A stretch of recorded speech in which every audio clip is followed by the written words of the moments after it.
Just a quick disclaimer before the video starts, it does contain heavy spoilers, so please go watch the movie, I highly recommend it, and yeah, enjoy the video. Iron Lung is a 2026 sci-fi horror film written, directed by, and starring Markiplier. You know, the guy that always ends up in hospital and overreacts to FNAF jump scares. Okay, so the first night is never usually that bad in any of the games, so I'll play through.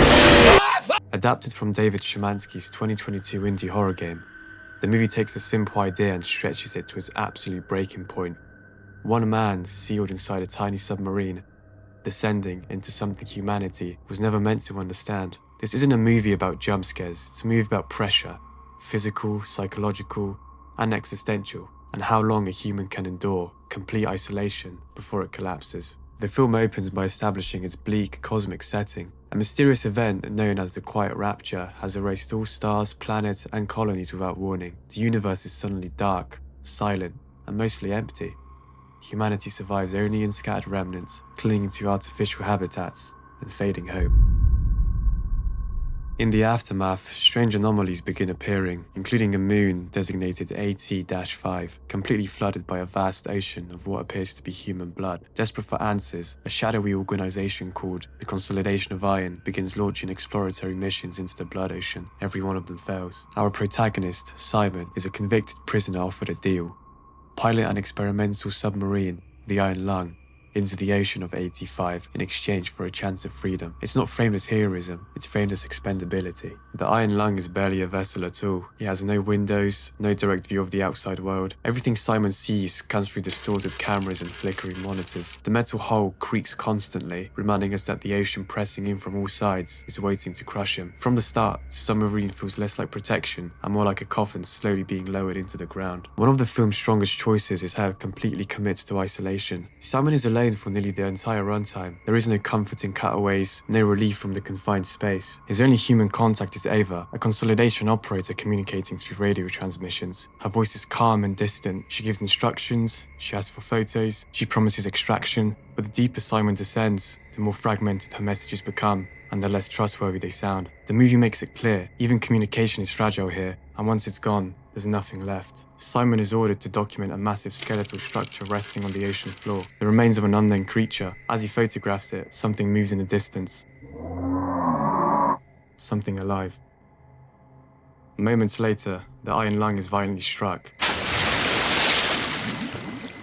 The tow cable snaps, all the communications fail. For the first time, Simon is truly alone, unobserved and drifting in a blood-filled abyss. This is where the film shifts from claustrophobic survival horror into cosmic dread. The ocean isn't just hostile, it's inhabited. As time passes, Simon's physical and mental state deteriorates. Oxygen runs low, systems malfunction. He injures himself while attempting repairs, then the hallucinations begin. Simon sees visions of a woman speaking about a mysterious light beneath the ocean. Her dialogue feels disjointed, obsessive, like a memory that doesn't belong to him. The film never confirms whether these visions are supernatural, psychological, or something in between. That uncertainty is the point. Simon eventually discovers the wreckage of SM-8, a previous submarine launched during an earlier mission. Inside, he recovers its data logs. What they reveal is devastating. The Consolidation knew these missions were effectively suicide. They sent prisoner after prisoner into the blood ocean, fully aware that rescue was unlikely, if not impossible. Simon was never meant to come back. The promise of freedom was just another control mechanism. One of the film's most disturbing revelations is that the ocean isn't just made of blood, it reacts. It corrodes metal, destabilizes electronics, and appears to affect the human body directly. In one of the scenes, an invasive organic matter begins merging with Simon's arm, blurring the line between environment and organism. The blood ocean isn't passive, it consumes, it transforms, and whatever lives within it may be far more significant than the Consolidation ever admitted. By the final act, Simon understands the truth. No one is coming to save him, and whatever is down here cannot be allowed to reach the surface, so he makes a choice. Simon sabotages the Iron Lung, forcing it to descend beyond safe limits. As alarms blare and the hull begins to fail, the massive creature attacks once more. The submarine implodes under the pressure. Simon dies, taking the creature with him. Whether this act saves humanity or merely delays something worse is left deliberately unclear. The film ends quietly. A lone life vest floats on the surface of the blood ocean. Attached to it, it's Simon's black box, containing the data he managed to preserve. It's the only thing that came back. The implication is haunting. Humanity may finally have answers, but those answers were paid for with disposable lives. At its core, Iron Lung is a film about how intuitions justify cruelty in the name of survival. Simon begins as a criminal, someone society has already written off. By the end, he becomes a tragic hero, not because he was chosen, but because he was used.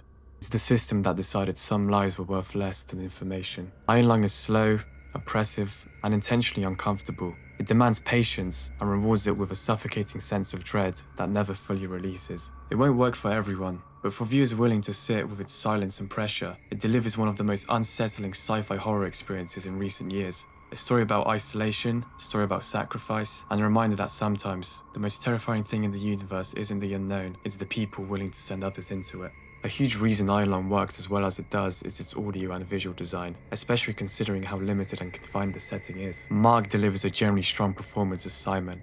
My name's Markipliers, and I'm here to teach you how to smash a bottle against your head. Because Simon is alone for nearly the entire runtime, the film lives or dies on his voice work, and it holds up. His delivery captures exhaustion, fear, and mounting dread without ever tipping on melodrama. As the mission goes on, his performance subtly shifts. Breathing becomes heavier, speech more strained, and the moments of panic give way to a quieter, more unsettling resignation. It feels raw and unpolished in a way that works perfectly for the story. The soundtrack and design are also phenomenal. Music is used sparingly, favouring low drones, industrial hums, and ambient noise over traditional scoring. Lone stretches of near silence make every alarm, metallic groan, and radio burst feel intrusive and hostile. The sound design constantly reminds the viewer that the Iron Lung is under pressure, and that pressure never lets up. Visually, the production and creature design lean into restraint. The interior of the Iron Lung is grimy, industrial, and oppressively tight, reinforcing the feeling of entrapment at all times. The creature itself is never overexposed, only seen in fragments throughout the distorted cameras and brief encounters, which preserves its scale and mystery. Design philosophy is clear: show just enough to unsettle, never enough to comfort. Every element, performance, sound, and design works towards the same goal, making the audience feel like they're trapped inside this machine, descending with no escape. I actually played through the game recently before going into the film. My biggest concern, which I believe was also the concern for many others, was whether it could actually translate the game's experience to film. And surprisingly, that's one of the areas where it exceeds the most. The original game works because of restriction. You can't see clearly, you can't move freely, you're constantly relying on imperfect information. The movie understands that, and instead of trying to open things up for cinematic spectacle, it doubles down on those same limitations. The lack of windows, the reliance on cameras, the slow navigation, and the constant mechanical noise all feel lifted directly from the game's design philosophy. Rather than adapting specific gameplay moments beat for beat, the film adapts the feeling of playing Iron Lung: confusion, dread, and the grim realization that you're in a situation that cannot end well.